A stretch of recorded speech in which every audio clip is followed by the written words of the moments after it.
Defesa em Pauta, o podcast que coloca a defesa no centro do debate. Com Denis Sampaio, coordenador da comunidade Defesa Plena, e com o apoio da agência de marketing jurídico, Lamarque. Olá, ouvintes do Defesa em Pauta. Mais um episódio do nosso podcast para debatermos questões envolventes para a defesa criminal e no nosso dia a dia forense, colocando ali o dedinho na ferida da defesa, apontando, claro, os nossos acertos e, eventualmente, algumas questões que nós precisamos. E hoje vai ser um tema necessário para todos nós que atuamos na defesa criminal. Pontos importantes para refletirmos. Claro que tudo isso não seria possível sem o apoio da Lamarque, que faz o marketing jurídico de grandes advogados e advogadas. Hoje eu tenho como convidado grande amigo, brilhante advogado criminalista, que disse que iniciou a advocacia há uns 2, 3 anos atrás, para nós não falarmos aqui de quanto tempo, quantas décadas estamos nessa atuação, Dr. Carlos Lucchioni, que é advogado criminalista há algumas décadas, é presidente da Comissão de Investigação Defensiva aqui da OAB do Rio de Janeiro e diretor do grande escritório de advocacia, Lucchioni. Meu amigo, muito bom estar contigo. Hoje nós vamos falar sobre investigação defensiva. Tema muito sensível para todos nós. Mas se apresenta para o pessoal aí, para os ouvintes do Defesa em Pauta. Olá, pessoal. Inicialmente eu quero agradecer o convite. Talvez seja um pouco difícil falar de investigação defensiva com um dos maiores papas da investigação defensiva, né? Criador do Núcleo de Investigação Defensiva da Defensoria Pública. Mas realmente é um tema muito instigante. Eu vejo que isso é um marco quando normatizar. Nós temos já um projeto de lei, tudo bem, um pouco antigo, de 2010, onde há um capítulo da investigação defensiva, tal qual nós temos hoje em alguns países, e como referência a Itália, né? E vários outros dos sistemas common law, civil law. E eu vejo efetivamente que a partir do momento que a investigação defensiva ela perpassar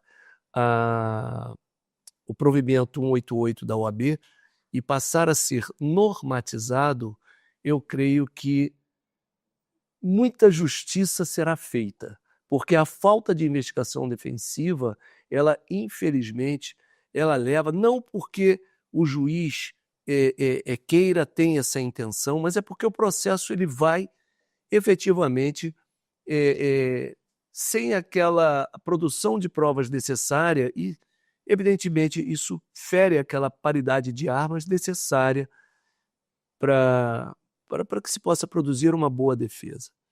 Você sabe, Lucchioni, eu venho trabalhando muito isso, tanto na teoria, escrevendo alguns artigos, mas principalmente na prática, né?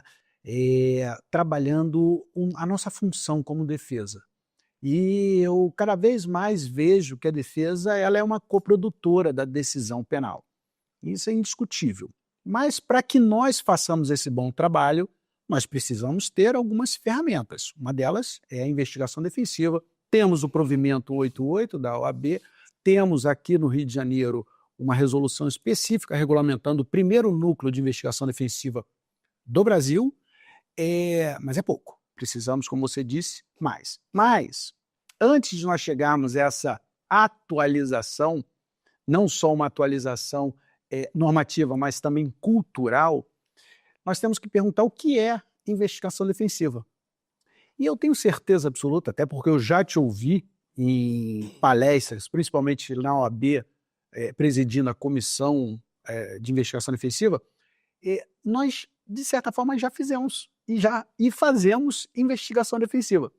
Você já teve um contato direto com uma atuação que hoje é reconhecida como investigação defensiva, mas já fez sem saber caracterizar a sua atuação como defesa nessa qualidade de investigador defensivo? Não, com certeza, com certeza.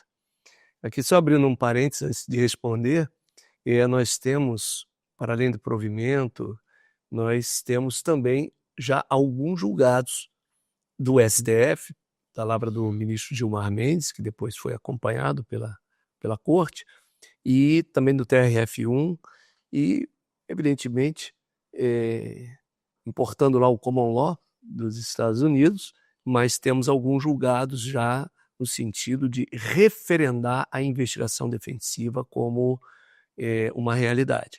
Que eu vejo como uma realidade, infelizmente isso ainda não é do entendimento de todos os magistrados e os que trabalham com a investigação, né, os órgãos de persecução. E, pelo contrário, nós temos até uma certa retaliação dos órgãos de persecução, porque não entendem ainda direito o que seria, porque nós não estamos substituindo o investigador, a polícia, o Ministério Público, mas realmente é uma luta. Mas, respondendo à sua pergunta, quando ele falou algumas décadas, meu amigo falou algumas décadas de advocacia, eu sou de uma época, para vocês terem uma ideia, eu não vou falar quanto tempo, mas a minha máquina ainda era aquela Remington de teclar sem que tenha sequer um corretivo, né? Sem celular, sem nada. E naquela época, qual era a nossa forma de prevalecer as nossas versões nos processos? Nós tínhamos que inovar. O advogado tinha que inovar. E como ele inovava? Eu vou dar apenas 2 exemplos aqui, porque eu tenho alguns outros exemplos. Um exemplo de um acidente de trânsito que ocorreu aqui no Recreio dos Bandeirantes, foi um atropelamento, e as testemunhas eram 2 frentistas do posto de gasolina. O atropelamento teria sido em frente a um restaurante. Eu esqueci o nome, isso tem muito tempo. E o que nós fizemos? Tiramos foto do local, medimos na base do pé mesmo, porque a gente não tinha, então 1, 2, 3, 4, quantos metros tinham até lá, e tiramos fotos do exato local onde foi o atropelamento. E fizemos um desenho, a caneta mesmo. E numa reta, de onde os frentistas disseram que estavam, tinha uma árvore no meio. Não tinha como eles terem visto nada. Tinha uma árvore no meio. Isso foi fundamental para a absolvição do nosso cliente. E, de igual forma, num campo de futebol, numa determinada comunidade, polícia chegando, todo mundo corre, polícia vai atrás, e era muito comum ir atrás, pegar alguém e dizer, olha aqui que encontramos com ele, esse monte de maconha, um monte disso. Jogou fora onde? Ele jogou ali. E onde vocês estavam? A gente estava no campo de futebol correndo atrás dele. Mandamos tirar foto, porque eu não fui na comunidade. Tinha um muro. Da onde eles estavam, eles não podiam ter visto o garoto jogando aquele saco ali para esconder. E também gerou absolvição. Então, esses são apenas 2 exemplos, eu tenho alguns outros exemplos, que isso, instintivamente, o advogado ele tinha que inovar e que depois se transformou no que chamamos de investigação defensiva. Isso eu faço até uma comparação com compliance, que eu trabalho muito com compliance, que antigamente você já fazia o compliance, que é uma gestão de risco dioturna. Nós fazemos compliance aí todo dia, toda hora, na nossa gestão própria de riscos. Sim. E depois veio a ser normatizado no 12846, em 2013. Então, realmente, já a investigação defensiva, ela instintivamente já era produzida, pelo menos aos advogados que tinham alguma criatividade. Vamos colocar assim, uma caneta e uma régua. Na verdade, eu, quando falo sobre investigação defensiva, aula, palestra sobre investigação defensiva, eu sempre começo falando o seguinte: investigação defensiva nada mais é do que buscar boas informações para trazer bons resultados, claro, para o nosso lado, para o lado defensivo. Mas, como você já disse, tem um certo obstáculo, e veja, até um obstáculo cultural. O processo ele tem uma relação, né, até hoje, muito dita aqui no nosso sistema, porque é um sistema altamente inquisitório, isso é indiscutível, e não precisamos trazer informações teóricas. No dia a dia a gente vivencia esse grau de autoritarismo processual, Mas o processo ele tem uma conversa, uma comunicação muito unidirecional. Vem inquérito, vem Ministério Público e depois vem alguma resistência defensiva e chega à conclusão. Quando a investigação defensiva, como nós estamos conversando, ela traz informações externa justamente àquela comunicação unidirecional, é algo que pode melhorar a prova, melhorar o debate processual penal. Por isso que eu, desde a criação do Núcleo de Investigação Defensiva pela Defensoria Pública, eu venho falando muito isso. A investigação defensiva ela tem um propósito de melhorar decisões justas. Por óbvio, que seja na polícia, no Ministério Público, na magistratura, mas como eu gosto de falar aqui no podcast Defesa em Pauta, não só aqui, mas na comunidade também do nossos projetos de defesa plena, a nossa conversa é uma conversa muito também unidirecional com a defesa. E claro que tem maus profissionais em outras instituições e também na defesa pública e privada, e que atua na investigação defensiva. Por que eu estou fazendo todo esse introito, Luciani? É porque a investigação defensiva ainda é vista culturalmente de forma complexa, que pode gerar danos ao profissional, que não faz de forma correta como deveria fazê-lo. Você, como presidente da comissão, deve ter enfrentado ou ouvido falar de alguma coisa nesse sentido, e que o advogado ou advogada está sofrendo as consequências por um atuar, por um agir mais ativo no processo. Tem alguma informação? Com certeza. E, na verdade, eu mesmo vivenciei esse ponto, e eu tenho alguns exemplos aqui que eu vejo que são muito importantes até para quem está nos assistindo. E nós temos que entender o seguinte: o advogado é sempre a parte desprestigiada desse... E criminalizada. E criminalizada. Falou muito. Tem que ter um podcast só da criminalização da advocacia. Boa ideia. Não vou nem estender aqui, porque boa ideia. Excelente ideia. É importante. E o porquê? Porque a investigação defensiva, que é o que nós chamamos de uma produção de provas lícitas, né? E por que produção de provas lícitas? Porque nós já estamos, assim, embaixo da escada. Quando você vai fazer uma resposta à acusação ou algo pelo seu cliente, geralmente ou ele já está preso, ser ouvido virou uma ficção científica, e você não consegue ter, vamos dizer assim, em 10 dias, que é o da resposta à acusação, você não consegue fazer, vamos dizer assim, o estudo e a produção de provas necessárias para uma boa defesa. E aí a investigação defensiva veio com isso nos auxiliar, porém, alguns advogados estão cometendo determinados erros que levam a denúncias, seja por coação no curso do processo, seja por obstrução de justiça, tomada de depoimento. A tomada de depoimento tem que ter um maior cuidado. Isso. Eu, particularmente, não recomendo tomada de depoimentos de vítima nem pensar.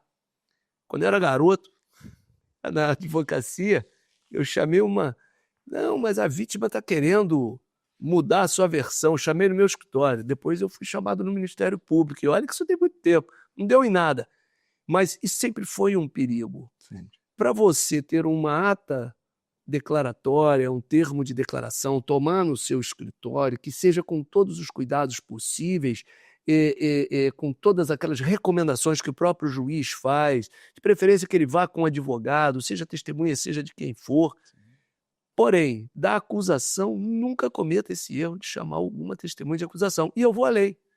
Uma testemunha de defesa que tenha sido arrolada pela acusação, também não chame. Porque se você fizer essa produção, você vai ter um problema, certamente. Então, fazendo o errado, nem pensar. E fazendo o certo já está dando problema. Eu vou dar 2 exemplos aqui. Um exemplo recente, não vou citar os nomes, um advogado bem conhecido, um advogado ilibado, íntegro, amigo de todos, acadêmico, ele advogando uma pessoa de certo relevo aí na sociedade, ele já tinha conseguido 2 habeas corpus de trancamento para o cliente dele, e aí, num terceiro processo, onde prenderam o cliente, para ele, o cliente dele está foragido, ele começou a fazer uma produção de provas lícitas, juntando documentos, conversando com a família sobre a legalidade de determinados bens que ele comprou, contratou um advogado tributarista para analisar. Isso aí eu faço toda hora. A primeira coisa que eu faço é contratar um perito. Óbvio. Ele contratou um tributarista. Surpresa, ele teve um pedido de prisão preventiva pela Polícia Federal. O advogado. O advogado. Eita. A sorte é que a juíza, muito justa, e o próprio Ministério Público, que não referendou, falou, não, mas peraí, tem alguma coisa... todos esses movimentos desse advogado indicam que são movimentos da advocacia, humanos da advocacia. E ele não teve a prisão preventiva decretada, mas ele tinha o risco de ser denunciado e ele estava investigado, com fotos do processo e tudo. Nós impetramos um habeas corpus. Há menos de um mês atrás, a juíza deu a liminar, suspendendo a investigação, e há cerca de 2 semanas atrás, efetivamente trancou a investigação para esse advogado. Então, esse foi só um dos pontos. E eu mesmo, o ano passado, advogando um político muito conhecido, havia uma investigação no Superior Tribunal de Justiça, e a investigação, finalmente veio o relatório final da Polícia Federal. E no relatório final, para minha surpresa, tinham 2 laudas dizendo que o criminalista Carlo Lucchione foi contratado pelo político e contratou um perito para retificar impostos de renda, como se isso fosse crime, como se isso fosse alguma coisa de absurdo. E, com isso, indiciou o meu cliente da lavagem de dinheiro. Eita. Não aconteceu, não virei alvo, não fui investigado, mas indiciou o meu cliente por lavagem de dinheiro. E nós já tínhamos um habeas corpus no Supremo Tribunal Federal. Um mês após, nós conseguimos trancar essa investigação.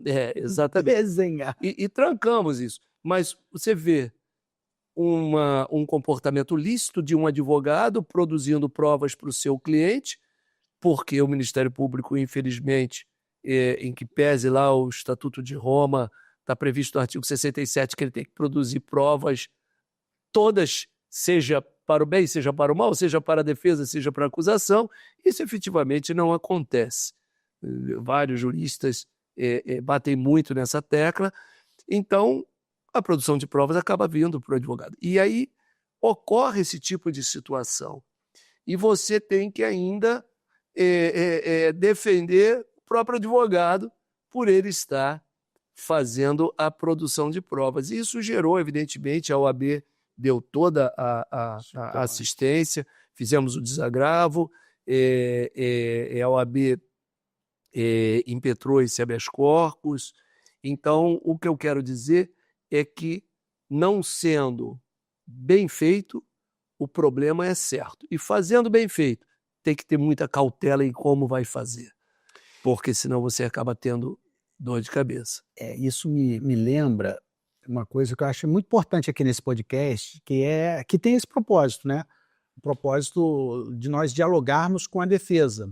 E, de certa forma, até você trazendo essas experiências pessoais, um grande advogado criminalista, já tem um tempo de estrada tendo esse dissabor, que é um dissabor muito complexo, né? Muito complexo. Me faz lembrar no dia que nós estávamos juntos, lá na OAB, em que eu tomei posse como consultor externo da comissão de investigação, e havia uma advogada, uma jovem advogada, que estava falando ali sobre a importância dessa questão da investigação defensiva. E na palestra, na fala, ela tinha solicitado à OAB uma sala reservada para a gravação das testemunhas. Eu me recordo que, obviamente, ali naquele momento eu não quis, né, interromper, mas depois chamei, conversei com a advogada, falei, olha, cuidado com isso, cuidado.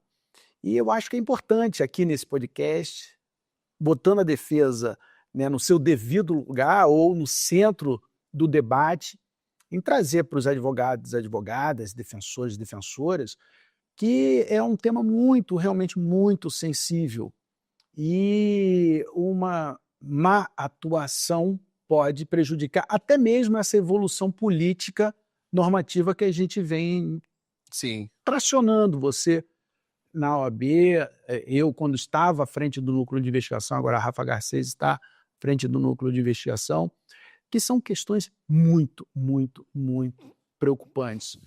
E muitas das vezes, com uma boa investigação defensiva, você acaba encontrando erros judiciários. Você sabe, Luciano, que lá no núcleo de investigação... Eu já encontrei vários. Dava até um outro podcast. São muitos erros assim absurdos. Eu vou ter que ter um que eu vou falar porque me revolta muito, mas continua. Não, eu vou começar. É um caso muito emblemático para a gente. Eu vou conversar depois com a Lucelena, que foi coordenadora criminal da Defensoria e vivenciou esse caso comigo muito no dia a dia. Uma pessoa estava presa há 6 anos e 4 meses por um possível estupro contra a filha e numa produção exclusivamente defensiva de provas, nós conseguimos comprovar que o vídeo que botava essa pessoa ali no local foi produzido antes do nascimento da suposta vítima. E a pessoa que estava lá não era a pessoa que estava presa e condenada a 19 anos. A partir de uma produção exclusivamente defensiva de provas, nós conseguimos a absolvição dessa pessoa por unanimidade, num grupo de câmaras complexo aqui do Rio de Janeiro. E quando nós produzimos um bom material, a situação para os desembargadores ficou muito clara. Eu me recordo, depois da decisão, né, do julgamento, vieram 2 desembargadoras falando, doutor, meu Deus do céu, como que nós aqui no Tribunal de Justiça não vimos essa tamanha injustiça? Muito obrigado, lembro até hoje das palavras da desembargadora, muito obrigado por trazer essa boa informação, porque, inclusive, esse julgamento causa uma certa vergonha aqui para o Tribunal de Justiça. É claro que a culpa não é do Tribunal de Justiça, né? Mas uma questão muito sistemática, como eu disse anteriormente, de você produzir informações de forma muito unidirecional. Quando você traz uma boa informação, essa boa informação traz o que a gente promove, que é a busca de uma justiça. Agora, mais uma vez, e depois eu deixo a bola contigo, temos que ter muita preocupação com um tema tão sensível. A preocupação pode gerar problemas, efeitos negativos para o tema, investigação defensiva, e mais, para o profissional que está ali atuando. Principalmente, já conversei aqui, nós temos uma parceria muito legal com um projeto NGC, Nova Geração de Criminalistas, também com a OAB Jovem. Aos jovens advogados e advogadas, a gente tem que dar você que ainda é um garoto, mas estávamos aqui no início falando dos nossos cabelos, ou talvez com um pouco menos, talvez a estrada dê um pouquinho, e aqui eu espero que esse podcast seja essa ferramenta para dar uma informação boa e algumas sugestões para que não atropele no afã de estar fazendo um trabalho bacana e prejudicar o tema e o próprio atuar. Por que eu digo isso para jogar bola para você? Porque a investigação defensiva agora virou um tema da moda. E eu fico muito preocupado com esses temas da moda em não serem observados, analisados de uma forma mais criteriosa. Mas a bola é tua. Vou dar um exemplo que aconteceu conosco. Nós estávamos na defesa de um caso muito rumoroso aqui no Rio de Janeiro, muito rumoroso. E aí, em determinado momento, o processo Tribunal do Júri, caso Tribunal do Júri, em determinado momento nós somos surpreendidos com uma advogada que vai ao presídio falar com o nosso cliente. E inadvertidamente, foi assim uma coincidência, nós soubemos que esteve lá, com processo e tudo lá, já estranhamos. Posteriormente, foi visitar um outro preso, e depois nós descobrimos que ela estava fazendo algo paralelo à nossa atuação profissional. E ela foi nos jornais e disse que ela estava contratada apenas para investigação defensiva. Ela não queria, de maneira alguma, como nós dizemos no jargão, atravessar o advogado ou cooptar o cliente do advogado. Mas a verdade é que ela estava cooptando ilegalmente. Nós representamos contra ela, a representação está lá e ainda não foi julgada, mas o que eu quero dizer é, usou o nome e saiu em todos os jornais que ela poderia fazer uma investigação defensiva, que era uma expert em investigação defensiva. O que efetivamente não era. O que estava ali acontecendo era se utilizando do nome para poder atravessar uma causa, né, vamos colocar assim, e esse é um dos exemplos. E há outras situações também que a pessoa diz que vai fazer uma investigação defensiva, na verdade não sabe nem como começar, né? A investigação defensiva ela tem uma série de questões que podem ser utilizadas para o bem, como fontes abertas, peritos. Nós usamos muitos peritos. Claro.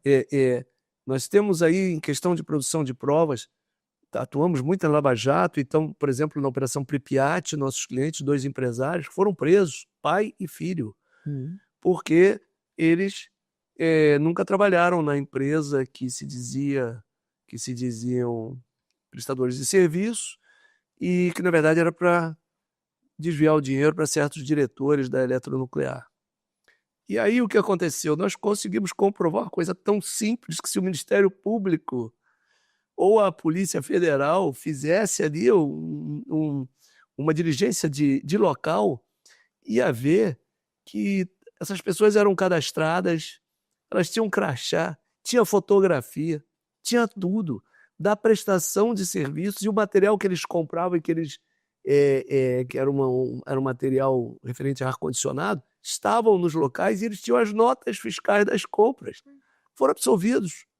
Mas pai e filho foram presos por 10 dias. Quem paga isso? O senhor de 70 e poucos anos. Foram absolvidos. De igual forma, um outro que foi pedida a prisão dele em cima da sua secretária, que era a responsável por dar dinheiro de corrupção pela Odebrecht. Aqui na Barra da Tijuca, não me lembro se foi no Le Monde ou no Centro Empresarial, o que nós fizemos de imediato? Fomos no síndico, porque o nosso cliente, pelo amor de Deus, eu nunca nem tive, aquela sala nunca nem foi minha, essa secretária não era. O nome era um homônimo. Nós comprovamos que era um homônimo através de certidão de nascimento e de casamento, das duas. Fomos no síndico, o síndico nos forneceu um material dizendo que aquela empresa nunca esteve ali, que não conhecia nosso cliente e que não sabia quem era. E nós peticionamos ao juízo, mas não evitou de pedirem a prisão preventiva dele. Então, o que eu quero dizer é que falta aos órgãos de persecução a boa vontade de produção de provas e, principalmente, produção de provas que, ao encontrar uma prova que seja favorável àquela pessoa, ao investigado, que também seja produzido, tal qual está no Estatuto de Roma, no artigo 67. E tal qual diz a nossa Constituição, no artigo 5º, em diversos momentos, princípio da ampla defesa, devido processo legal, do contraditório, e isso, infelizmente, não é observado, porque aos advogados, eu lamento dizer isso, mas o advogado num processo criminal é aquele que não tem boa-fé. A boa-fé é só do Ministério Público, da Polícia Federal e do juiz. Mas, infelizmente, nós sabemos que quem nos livra dos bons?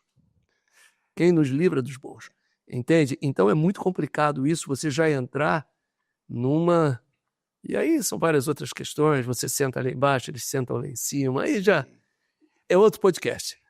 Sem dúvida. Eu acho que é uma mudança de cultura que a gente tem que vivenciar, realmente tem que vivenciar. Se nós pensarmos numa questão sistemática, o Brasil é o único país das Américas que não teve uma reforma do Código de Processo Penal após as ditaduras, principalmente aqui na América do Sul. E nós vivenciamos um processo muito, eu não gosto da expressão autoritário, mas muito inquisitório, muito, como eu disse anteriormente, muito vivido numa única direção. E quando o dia a dia ele segue nessa única direção, parece que não há uma análise reflexiva sobre hipóteses alternativas. Como você disse, bastaria ver ali o crachá para saber se a pessoa era ou não era. Eu tive um caso lá no núcleo de investigação, olha que situação. Uma pessoa foi presa não, foi expedido mandado de prisão, até hoje não sei como que ele ficou sabendo, não chegou a ser preso, mas foi expedido mandado de prisão no Amazonas. E ele era daqui do Rio de Janeiro. E procurou a defensoria, chegou na defensoria e entramos em contato com o Amazonas mandou todo o processo lá do caso dele no Amazonas. A partir daquele processo, foi utilizada a identidade dele, nós fizemos um exame grafotécnico em todos os processos onde que ele esteve presente e assinou. E fizemos aqui um laudo, né, de análise grafotécnica e enviamos para lá com fotografias, com vídeos da pessoa, com tudo isso. Mas principalmente a prova pericial era o exame grafotécnico, muito bem elaborado pela nossa perita, e mandou para lá. Chegando lá, a Defensoria do Amazonas ajuizou uma revisão criminal e conseguiu absolver esse réu para apontá-lo não ser ele o responsável. Você veja que o que nós estamos aqui debatendo, conversando rapidamente nesse podcast, é um tema mas realmente muito importante. Sim. Não só para a defesa. Depois eu volto à defesa, mas não só para a defesa, mas para o sistema. A justiça como um todo. Justiça como um todo. Ninguém quer condenar um inocente. Ninguém quer prender um inocente. Pronto. Mas, infelizmente, eles vão no mesmo saco dos culpados. Sem dúvida. Ninguém é contra a corrupção. Ninguém era contra a Lava Jato. O que se é contra é a forma como se faz de modo a não estar ao mínimo de condições para que o advogado possa demonstrar a versão dos seus... Trazer boas informações. Trazer boas informações para que a justiça seja efetivamente feita, pessoas não sejam presas inadvertidamente, não sejam condenados, tenham suas vidas destruídas, que é o que acontece quando alguém tem uma polícia na sua porta. E isso é um complicador, porque, e volto a dizer, muito timidamente teve aquela modificação legislativa no Código de Processo Penal, em 2003, que nos deu a oportunidade do assistente técnico. Sim. Mas olha o detalhe, após o laudo, sim, ele fazia a sua análise crítica do laudo. Mas por que ele não pode ir no concomitante? É isso aí. Quem garante que aquilo foi feito da forma que se deveria, obedecendo todos os protocolos? Então, quer dizer, o assistente técnico depois, não é na hora. Então, isso já, está vendo como timidamente, ele já não. Isso é para o advogado. Mas não é.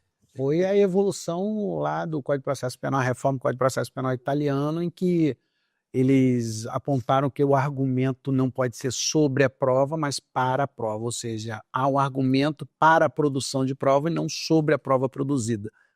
Esse é um tema muito interessante que a gente pode também trazer em outra oportunidade. Nosso tempo está acabando, Luciano. É uma pena, porque tinha muita coisa para falar. Muita. Mas, como eu sempre digo, aqui O nome do podcast é Defesa em Pauta, ou seja, botar a defesa no centro do debate. Então, queria que você rapidamente falasse para a defesa pública e privada sobre algum conselho, algo importante no aprimoramento, principalmente para os jovens advogados, para as jovens advogadas. Dê aí você, como um advogado experiente. Inicialmente, eu indico que leiam bons livros de investigação defensiva, como do Denis Sampaio, Franklin Roger, Gabriel Bulhões, Alexandre Moraes da Rosa. Para mim, esses 4 são assim, referência. Inclusive, o Gabriel Bulhões, ele foi um dos incentivadores de instalarmos a Comissão de Investigação Defensiva aqui no Rio de Janeiro. Ela existe porque o Gabriel Bulhões veio a nós e com plantando essa semente. O código deontológico. Lançamos o código deontológico. A minha escrita é da investigação interna e todos nós, da Abracrim, esse código foi muito importante para nos dar um norte, embora não normatizado, um norte de como fazer.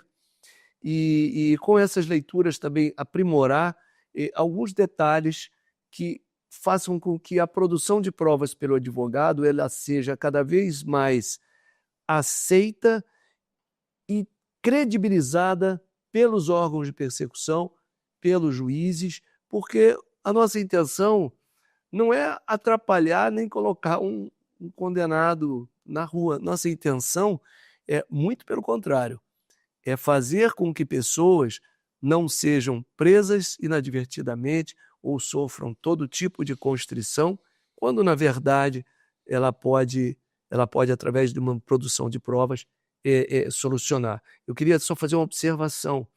O artigo 6º, ela diz que todos têm que ser ouvidos. Depois que o Supremo Tribunal Federal, em 2015, deu o poder de investigação para o Ministério Público, primeiro, eu desconheço na Lava Jato, eu atuei muitos processos, que alguém tenha sido ouvido antes de ser preso. Alguns foram presos, depois até foram ouvidos. Outros foram presos, nem foram ouvidos. E você tem que implorar. Eu estou com um caso agora, recente, que essa semana nós estamos pedindo ao Ministério Público, ouça essa pessoa. Só queremos que ouça. Nós brigamos pelo direito ao silêncio, agora nós estamos brigando pelo direito à voz. Só queremos o direito à voz, porque é muito difícil. O juiz, quando ele chega com quando ele analisa qualquer material vindo dos órgãos de persecução, ele só analisa aquilo que interessa à acusação. Se ele visse uma perícia, visse o depoimento, visse os documentos, eu tenho certeza que seria diferente. Seria muito diferente. Amigo, muito obrigado aí pela conversa, foi sensacional. Já fica o convite para voltar, porque já vi que nós temos muito que debater sobre esse e outros temas. Com certeza. Mas é isso. Eu que agradeço. Obrigado pela oportunidade. Mais um episódio do Defesa em Pauta, agradecendo a Lamarque, que faz todo o marketing jurídico de grandes advogados e advogadas, e é isso aí. A defesa no centro do debate. Até o próximo episódio. Defesa em Pauta, o podcast que coloca a defesa no centro do debate. Com Denis Sampaio, coordenador da comunidade Defesa Plena, e com o apoio da agência de marketing jurídico, Lamarque.